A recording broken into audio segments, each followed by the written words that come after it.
They're very good, your knife skills. Personally, I wouldn't have probably chosen such a large knife. You look a little bit like a ex-murderer there. That's huge, that knife.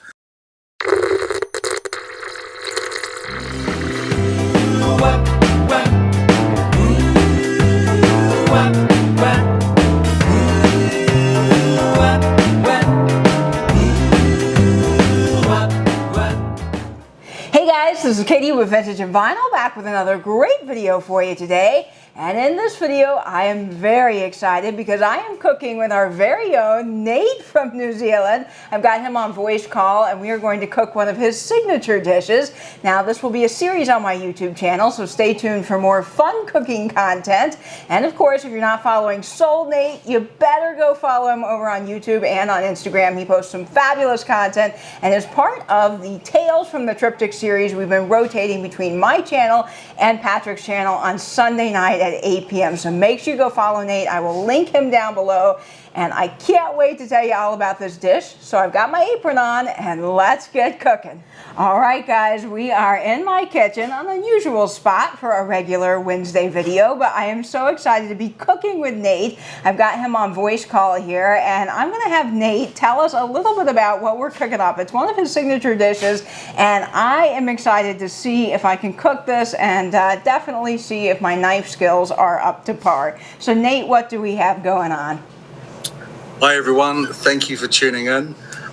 Tonight we will be cooking chicken in a honghua sauce, fondant potatoes and pan-seared asparagus, one of my absolute favorite meals. Very easy, very inexpensive and very fancy. Oh my gosh, Nate, that just sounds so delicious. I'm really excited about it, and I've already been in the store. I've gotten all the ingredients and we're gonna get cooking right now. So stay tuned, folks. Okay guys, so we are going to get cooking. Now the first thing we need to do is start reducing our stock. Nate tells me that this takes the longest, so we want to get it on the stove while we're prepping our other ingredients. So I've got Nate here and he's going to tell us a little bit about the ingredients that we need to make the sauce, and then we'll get into other ingredients as we go along in the cooking process. So Nate, what is the first thing we need? Well, we're going to make a roux, and that is equal parts of butter and flour. In fact, we're going to make a blonde roux. That is the best sort of roux for a velouté, which is the kind of sauce this sauce is based upon. You can have a white roux, a blonde roux, a brown roux, or a dark brown roux. That's depending on how much you cook out the flour. And for this particular sauce, we want a blonde roux. Okay, so I've got my butter and my flour here. Now, I'm a big fan of Kerrygold butter. I'm not sponsored by them, but I think they make some of the best butter around, pure Irish butter. And this is unsalted. Now, Nate, you were saying that unsalted is important. Why is that? Well, we're using a heavily reduced chicken stock for this recipe because we're making a velouté. And when you do that and you're reducing stock down, it can get very salty. So using a unsalted butter helps with that process. When we've made the sauce, we can taste test that. And if we feel we need a little bit more salt, we can add it in later. Fantastic. And I've also got flour here. Now, I have all-purpose flour. Will that work, Nate, for this recipe? It will work perfectly. Wonderful. And this is Gold Medal brand, but of course any store-bought brand will do just swimmingly. Now there's a couple of other ingredients you need to make the sauce, and Nate, why don't you tell us about those? Well, we will need shallots. You can use regular brown or white onions if you can't get shallots at your supermarket.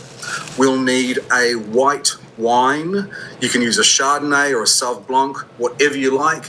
I tend to think that if you're cooking with wine, it's got to be of a certain standard that you'd be happy to drink that wine. Also, we will be using smoky paprika. I'm not sure if you are used to using paprika. The paprika is a type of chili. Well, in fact, it's a type of pepper. It looks like a chili, but it is a type of pepper that has almost no heat whatsoever to it. It's very sweet. It's very fruity.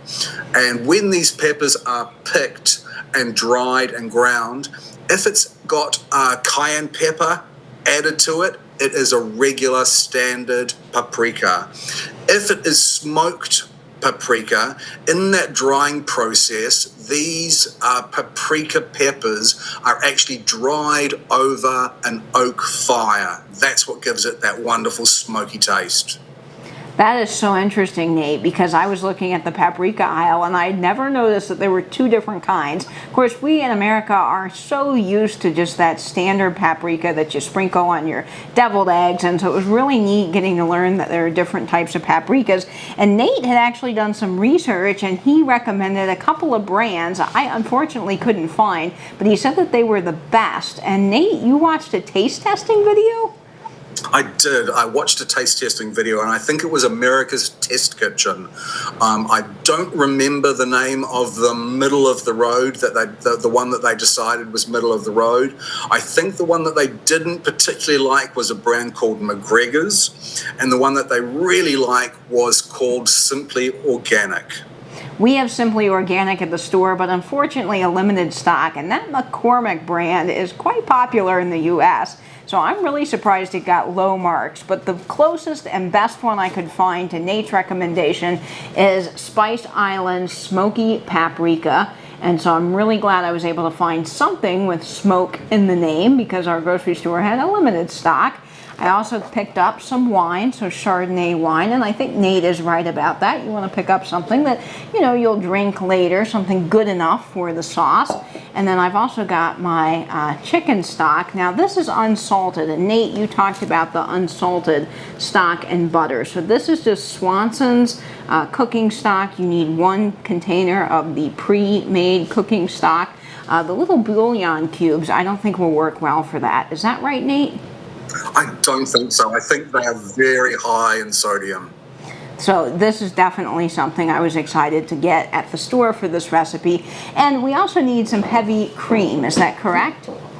That's right. What we'll be doing is making the base of the hongroise, and we'll be making enough for several helpings of this, and you'll be able to freeze those helpings individually in your freezer and use them later. It's the cream that you would need to add to that base to bring it up.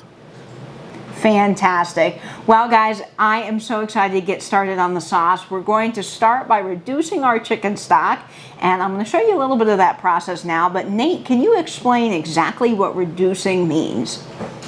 Well, that is simply reducing in volume by heating, and heating to a rapid heat. So we want a lot of steam to come off, we want a lot of that excess water to come out, and we want it to be reduced down to a really strong, rich flavor.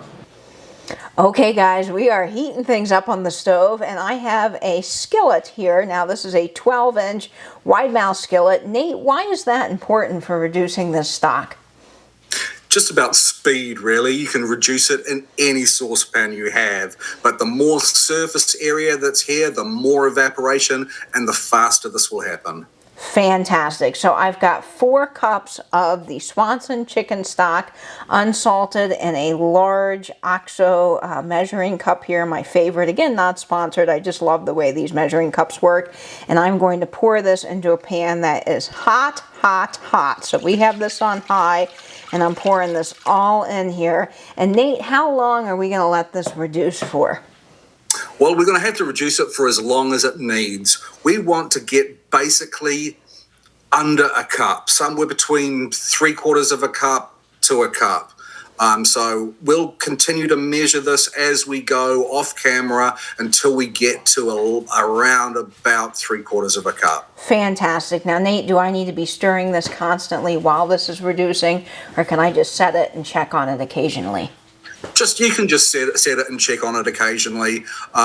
As you keep an eye on it, you don't want it burning dry. You don't want it to be reduced till it's stuck as syrupy to the bottom of the pan, but you don't have to hover over it. Fantastic. All right, folks, so we're going to let this reduce. We're going to check on it, and we will get back to you when we are ready to finish up our sauce. Okay, so while that stock is reducing, we are going to get our ingredients prepped. I've got 1 shallot here. I'm going to chop this up and get it ready to go for our sauce. Now, Nate, what kind of dice do I need for this? We want a very fine, small dice. Fantastic. Now I've got my shallot here. I always like to cut off this end first, and then I'm going to slice through it, leaving the hairy end on. That way we've got something to hold on to as we're chopping. And we're going to peel this, so I'm going to get that first layer off of the shallot, and then we're going to do a nice dice. Now the easiest way to do this, I find, is to do just like an onion. So make your even slices, not through the hairy end, but up to the hairy end. Make it as even as possible. And then we're going to hold it like a claw.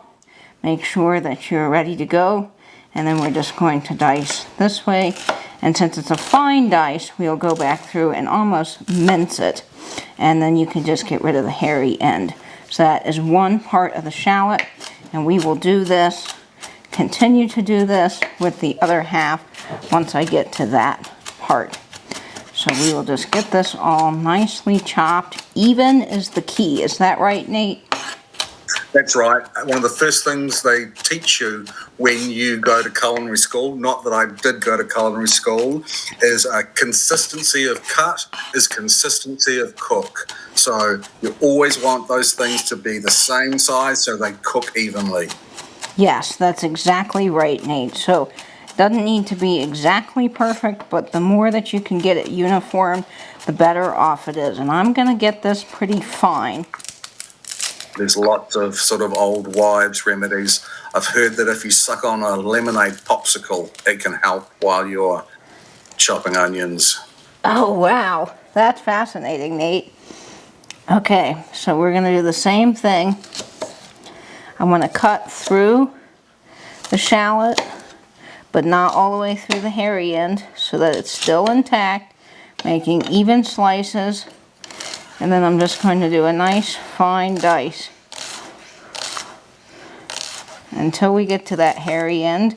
And if you don't want to waste the little bits of the hairy end, you can always turn it around and get very close to that hairy end. And so you're not wasting any bit of shallot. It is all used. Fantastic. Okay, so I'm going to do this a little bit better. Nate can totally judge me on my knife skills and see if I'm any good. I will judge you kindly, I promise. What do you rate my knife skills, Nate? They're very good, your knife skills. Personally, I wouldn't have probably chosen such a large knife. You look a little bit like a ex-murderer there. That's huge, that knife. But you are very adept at wielding it. Yes, this is my 12-inch chef's knife that I love. I do have a paring knife that's smaller, but I really probably should get a 6-inch chef knife at some point. But I like my big knife. Okay, guys, I'm back at the stove, and we are bubbling away. And Nate, that is a good thing, right? Yep, that's a great thing. We want that 4 cups to be reduced down to just less than 1 cup. Fantastic, and I'm going to give this a stir. Now, while this is continuing to reduce, we are going to go over to another saucepan, and we are going to actually soften our shallots. So I'm going to take you there right now. So I've got a standard small saucepan here, folks, and I got a little bit of butter. Nate, how much butter do you recommend? Well, when you put your shallots in your saucepan, you want enough butter so that they are almost completely covered. Not covered by much, doesn't matter, a few of those little shallot pieces are sticking out. So you'll have to sort of judge that. It might be about 2 or 3 tablespoons, depending on the saucepan you're using. Fantastic. So I've got a little bit of butter here. I'm going to put that in.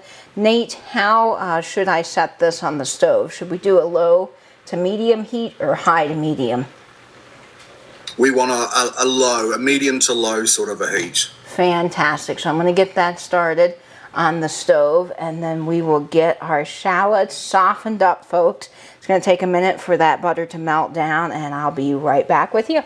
Okay, guys, so I've got my saucepan here. We've got the shallots in, coated with a little bit of butter, and we are just doing a little bit of softening here. We don't want to scorch the shallots, and we do not want to brown them. So, Nate, how do you know when these are done? They will become translucent. When they start to become translucent, you want to get yourself a little teaspoon, you want to take one out and you want to taste it. So you want it to have no crispness left to it. It needs to be completely soft. Fantastic. And I'm going to continue to stir these just so they don't stick or burn to the bottom. And I'll be back with you guys when we are ready for that taste test. Stay tuned. Okay guys, so I've got my spoon. I've tasted a little bit of the shallots and boy, they are good. They are nice and softened and ready to get working on this sauce. Now, what I have here is my smoky paprika. And Nate, how much of this do I need? We want about 2 heaped teaspoons of the paprika. Fantastic. Now what I have here is a jar spoon. I really like these. These are great for spice jars because they're narrow so they get right inside, and you can do a nice heaping teaspoon of the paprika. I'm going to add that to the saucepan we have here with our shallots and butter, and that is going to go in. Now Nate, what do I need to do with this? Should I stir it around and let it get bubbly? Yep, stir it around. We want to cook just ever so slightly that raw spice out a little bit. Fantastic. Now I've got just a basic silicone spoon here, but you can use anything that you've got in your kitchen to stir, get this all incorporated and really cook down. Now I've got this, Nate, on low heat. Is that correct? Yep, that's right. You should be able to smell that lovely smoked paprika now. And yes, it has a heavenly smell. It is so good, let me tell you guys. Just fantastic. So this is what the inside of your sauce pot's going to look at this stage, and it is coming along beautifully. So we will be back with you when it is time for the wine. Okay guys, so we have cooked down our paprika. It was a nice paste, and to this saucepan I have added 1/3 of a cup of white wine, and that is what's in here. Now Nate, I need to continue to stir this on a low heat. Is that correct? That's right. You just want to bring it up to slightly above the room temperature. I've seen this recipe cooked where the shallots have been softened in the wine and the butter, but I find that that takes a long time. There's something about the wine that hinders the shallots from being softened quickly. Fantastic. So I'm going to give this a stir. Now, how long should we wait for this, other than it getting to room temperature, to finish its cooking process? Well, we just wanted to get it warm. Another minute should do it, I'm sure. Fantastic. Okay, folks, so I'm going to get this cooking, and I'll be back with you in just a second. See you soon. Okay guys, so what I've got going on the stove currently is the butter for the roux. Now I'm melting this down. Now I have a butter melter. This is one of my favorite kitchen tools. It's a little copper pot with a pour spout. I use this for popcorn when I'm doing homemade popcorn and butter. It's just fantastic. But if you don't have this, you can always put a glass jar in a microwave that is microwave safe and melt it down that way. Now Nate was explaining to me it's really important to get a perfect ratio of butter and flour. So Nate, why don't you tell everyone a little bit about that? Well, it's a ratio of butter or fat to flour that's equal by weight rather than equal by volume. Awesome. So we are melting this down, and then we are going to measure it in this measuring cup so we get an equal amount of everything, and I'll show you that process when we get there.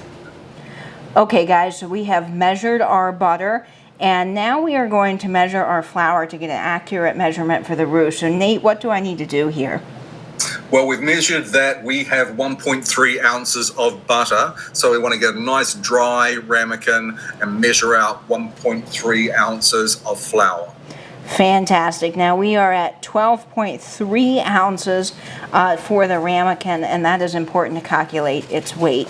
So I've got my flour here, my measuring spoon, and I'm just going to add to this bowl, and we will subtract as we go along. So that's what you need to do to get an accurate measurement. Of course, Nate, if they don't have this set up at home, what can our viewers do?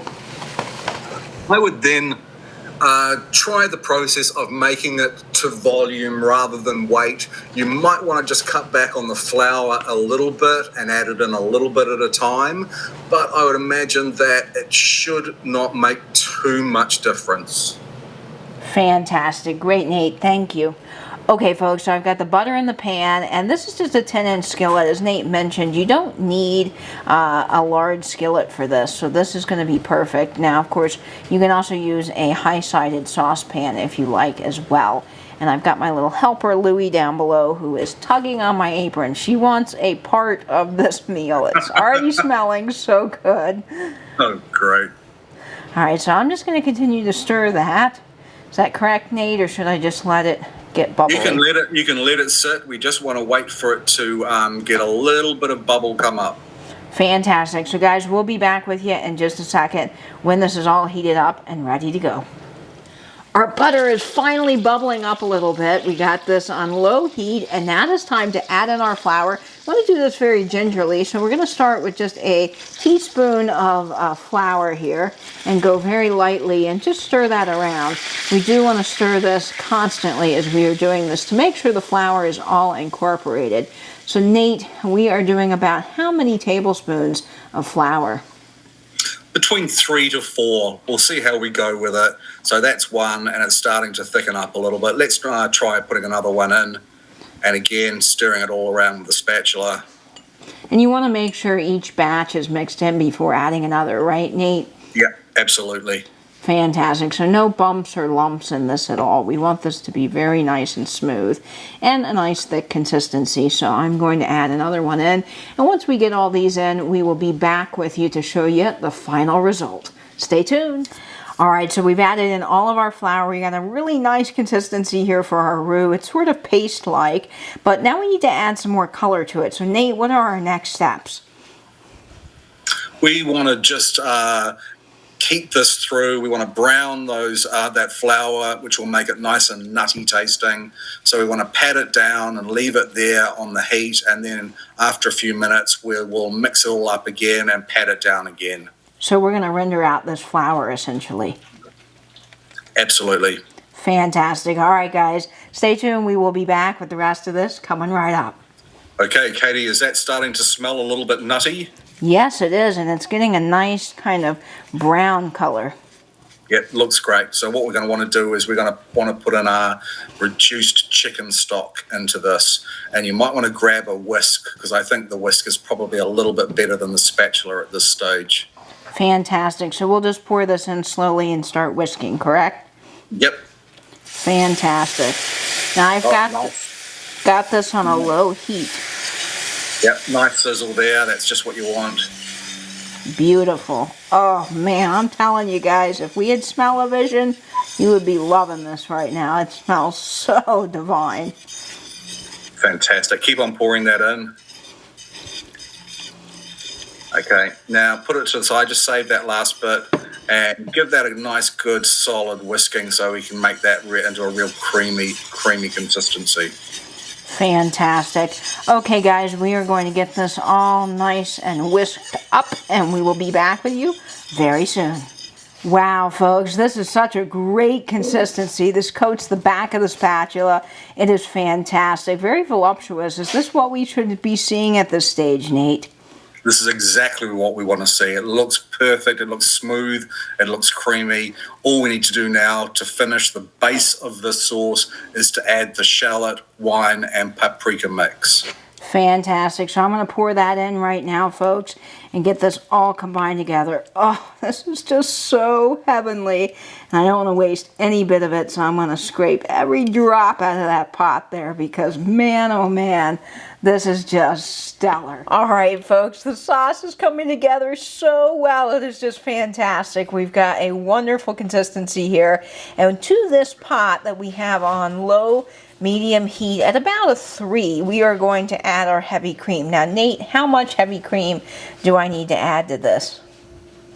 Well, we've got, I think, a cup there of heavy cream. We're going to start to put maybe about half of that in, but it's probably good to say that of that original sauce base that we made, we have taken about 3 tablespoons of that out and we've put it in the saucepan. The other parts of that we've split up into little freezer bags in 2 to 3 tablespoon lots so that Katie can enjoy that at a later date. Yes, so that is happily in my freezer for more wonderful meals in the future.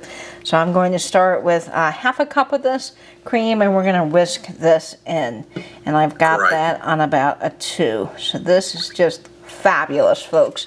So we're going to get a nice whisk, mix this all together, and we are going to have our rich sauce ready for our chicken. Holy moly, folks, does this look so good. Again, I wish we had some smell-o-vision. Well, everything is combined nicely. We got our heavy cream going. Now, Nate, I need to continue to stir this and let it get a little bit simmered. Is that correct? Yep, bring it up to a simmer. Give it a stiff beating there. If you put a bit of air into that cream, it'll just make the final sauce a little bit lighter and more delicious. Awesome. And boy, oh boy, I cannot wait for dinner because this is going to just be decadent. We'll be back with you folks with a few more steps to get this meal underway. So our sauce is taken off the heat and it is on the back burner waiting to be used. But now we're going to get started on our fondant potatoes. And we've got a russet that's already been peeled here. And Nate, how should I cut this? Well, what we want to do is take each end off so that we get a flat surface on each side and then cut it down the middle. In essence, we want it to look like a barrel form. Fantastic. So I'm going to cut a little even piece off each end, just like this, and then down the middle. Right down the middle.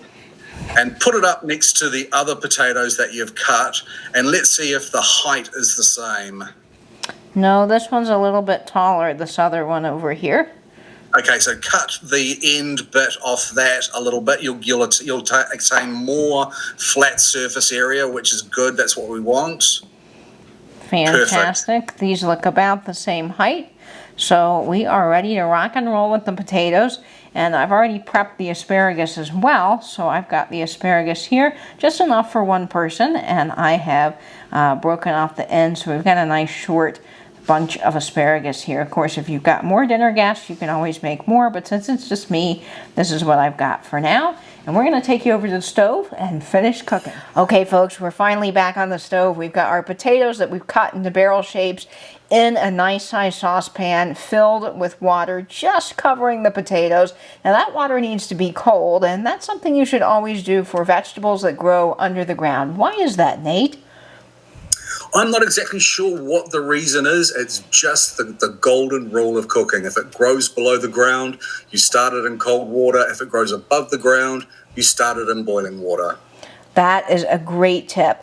Now we are going to add to this water that we've got cold and on high heat right now, better than bouillon. We're going to add that to it, and this is just a wonderful little thing that you can get at the store. So it's concentrated chicken stock basically, and we've already got 6 cups of water in here, so we're going to need 6 teaspoons of the better than bouillon. So it's kind of that ratio. It'd be the same as if you're using a bouillon cube, but we don't want to use a bouillon cube for this, right, Nate?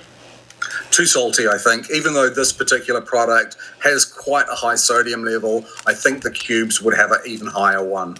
And potatoes can handle quite a bit of salt, so you know that is definitely something to consider, but this seems to be the perfect amount of salt for this. So I'm going to now add in 6 teaspoons rather, of this better than bouillon, and I'm going to level it off just to get an even amount and put it right into the pot here, folks. And it is a little sticky, so you might want to get a spatula or a spoon to help you get it out of that right here, and then get that into the pot. And once we get all 6 in here, we'll give it a good stir and get it up to boiling, and we'll be back with you soon. Okay, folks, our potatoes have been boiling away here in our better than bouillon and cold water. Now, of course, we didn't need to salt the water because the bouillon is very salty already, so that's just perfect for the potatoes. Now, they've been cooking in here about 17 minutes. I've got a really, really sharp knife, so we're going to pierce the potato so that we don't damage it. That's why you need the sharp knife, and I think these guys are ready. I got a really nice, clean insert point here without any resistance. So to me, they are cooked and ready to go. Now, Nate, we need to transfer these to a plate with paper towels. Is that right? Yep, that's right. So we want to put them out onto a plate with some paper towels. We want to absorb as much of that surface liquid as possible. The drier they are, the better they'll fry up. In fact, once they're on that plate with the paper towels, we're going to pop them in the microwave oven for just a minute to evaporate some of that surface water and steam that water off. Fantastic. So I've got these onto our plate, and we'll be back with you after that minute's up. See you soon, folks. All right, folks, I've got a 12-inch skillet here on medium heat, and I have placed inside of it some grapeseed oil. Now, Nate was telling me grapeseed oil is really, really important because it's a high-heat cooking oil. So, Nate, can you explain a little bit about that as I add the potatoes flat side down into the skillet? Yes, certainly. Some oils burn quicker than others. Often virgin olive oils burn at a far lower temperature than other oils. Rapeseed oil is good. Canola is good. Sunflower is good. And also you don't need to use, even though we could probably get away with some olive oil, we don't need to use expensive olive oil in this particular part of the dish. An inexpensive vegetable oil will just be fine. And we want to put these on when it's nice and hot. You can see it's bubbling away there. And in about a minute, we're going to turn that over just to see how it's going, how it's browning. And we can turn these over many, many times until we get the level of browning that we want. Fantastic. So guys, we're going to let this brown up a little bit, and we'll be back with you in just a second. All right, guys, the pan is heating up here in the kitchen because we have some fabulous fondant potatoes, and look at that color on the potato. That is exactly what you want. It is Nate approved, and it is almost ready to go onto our fresh paper towel plate, but we are cooking the underside of this to get it nice and brown with some great color on it. So that is fantastic. Now, once we get this done, we are going to put them into the oven to stay warm at a nice low warm heat, so they're all nice and cozy in there. And then we will get working on our asparagus and chicken, so stay with us and we'll be right back. All right, folks, we got the fondant potatoes in the oven. They are on low, just staying nice and toasty till I'm ready to eat them. And right now we got a plate with a paper towel on top, and I've got some chicken tenderloins here that I am making sure they are extra dry. Now, Nate, why is that really, really important that we pat them down with a paper towel and make sure that they're not moist? Well, the drier they are, the browner they will get, the quicker they will brown.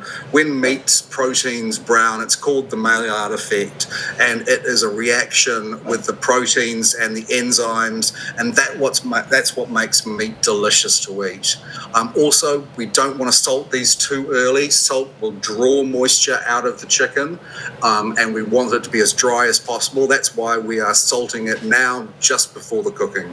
Fantastic. So should I salt these on both sides, Nate? Yep, just a little bit of salt on both sides. And we'll just do a little sprinky dink of salt here, as Amberelle on the Food Network would say. And Nate, while I'm doing this, can you tell us a little bit about why we chose chicken tenderloins for this dish? I always use chicken tenderloins for this particular dish. The tenderloin is a flat at the back of the breast. It's always cut off by butchers because it cooks at a different rate than the breast itself. It often means that it's very inexpensive. It cooks very quickly. It makes for an economic meal, and that's why I particularly like that for this dish. Fantastic. So guys, we're going to transfer this plate now to the hot pan with our grapeseed oil in it and get it cooking up and nice and brown. Stay tuned. All right, we are back at the stove and ready to pan fry our chicken. So we have the chicken tenderloins going right into a hot pan. Look at that sizzle. Isn't that fantastic? Just sounds so good. Right, Nate? Sounds perfect. Awesome. So we are going to get these in the pan. Now, do I cover these or leave these uncovered? Let's cover them. Let's cover them for a minute and we'll check on them. I imagine that they should take about 2 minutes per side. Fantastic. And we've got this on medium heat right now currently, guys. So once this gets all browned up, we'll be right back with you. Alrighty, folks. Man, check out this chicken. It is time to turn it over and get it cooking on the other side. We got a nice brown uniform color on this side of the chicken, so we have flipped it over. We're going to leave it uncovered And we're going to cook it about 4 minutes. Now, I originally had mentioned 2 minutes, but I think we need a little bit more simply because I'm using a regular ceramic stove top, which just doesn't heat up as well as a gas range. So, of course, you guys have to monitor the cooking times on your own stove based on what you have. But I'll get back with you in just a minute when this is all finished up. All right, folks, the chicken is done. Look at that beautiful uniform golden brown color, just fantastic. Now we are going to get this transferred very quickly onto a fresh plate with fresh paper towels. We don't want to use those old plates that we had because those paper towels are dirty with chicken juice, and we don't want any raw chicken on our fresh cooked chicken. So want to make sure that we got that all cleaned up. Now we're going to put this into the oven.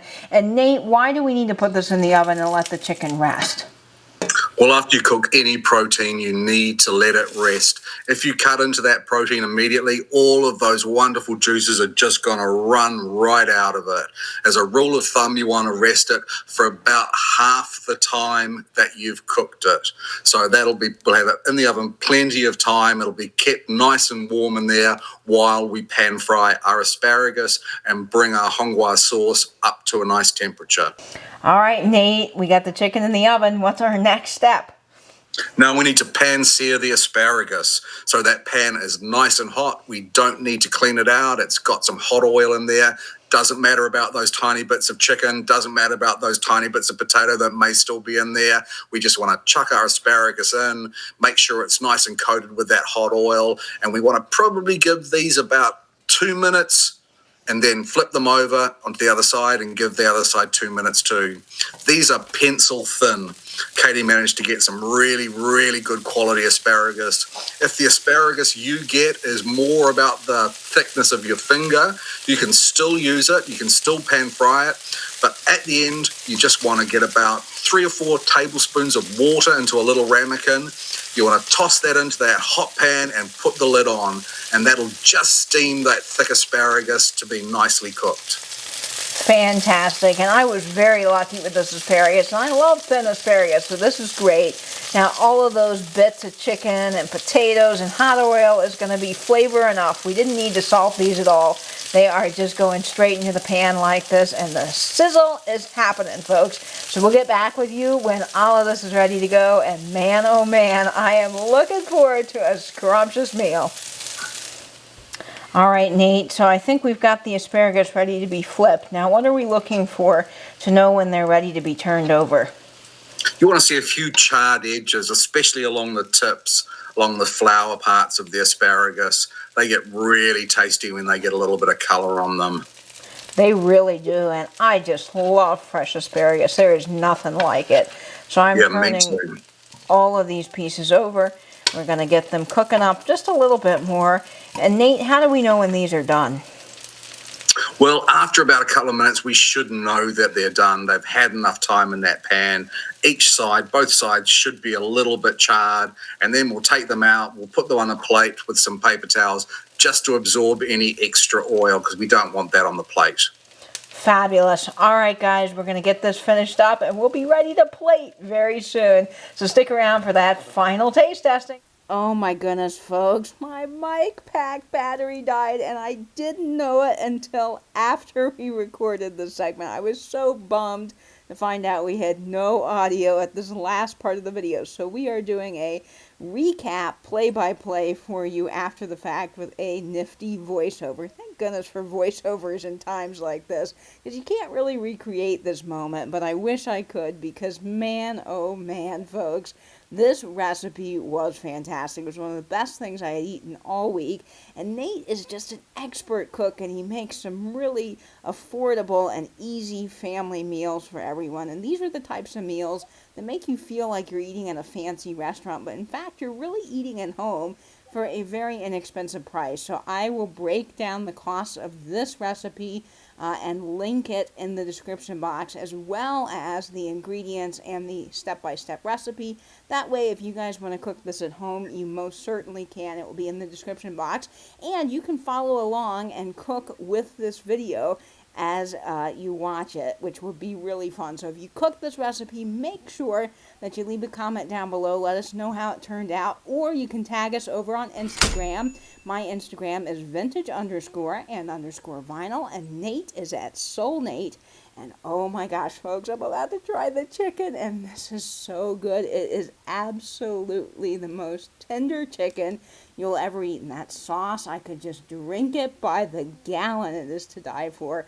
I'm so glad that I have extra sauce in the freezer, because I will be able to recreate this meal when I have some family coming in for Thanksgiving, and that will just be absolutely fantastic. And this is just so good. I even go back for a second bite, which tells you something, because this is way better than that nasty Jell-O. I would love to eat this live for you guys instead of the Jell-O. That would be way, way, way better. And there's lots of other yummy things on the plate. So Nate, why don't you tell us a little bit about the other things that I cooked? Well, we cooked some fondant potatoes, and we cooked some pan-seared asparagus, both real favorites of mine. I have fondant potatoes all the time. In fact, I barely wanted to have another potato any other way. I agree, Nate. After having the fondant potatoes, I don't think that I will ever eat another type of potato or cook a potato another way, because it is just so good that way. It's delicious. And pan-seared asparagus, you can't go wrong with that crispiness. There's just such a flavor to it. It's comforting and delicious, and definitely restaurant quality for a great budget. And I just love that. This is just fantastic. I am chowing down on this meal, folks. It is so, so good. And I hope you guys will be encouraged to try this at home. It's really easy. You don't need to be a master cook to cook this at all. Anyone can do it. Just follow along with the video and the recipe in the description box. So Nate, why don't you give us a little sneak peek about what's coming up next? Because, folks, we're going to do this again, and I'm so excited. I'm so glad you enjoyed this meal. It's one of my favorites, as I said. We've got a couple of options for our next try. We could either do a wonderful chicken meal, one of the family favorites. It's a Chinese, sticky, hot, spicy, sweet chicken wing recipe. Or we could do some quick and easy garlic butter prawns. Perhaps we should let the viewers decide what we tackle next. Absolutely. So vote in the comments down below. And folks, before our next video, we'll be seeing you over on Instagram. And I hope, as always, that you will stay in, stay safe, and bed YouTube. Bye-bye now. Bye, everyone.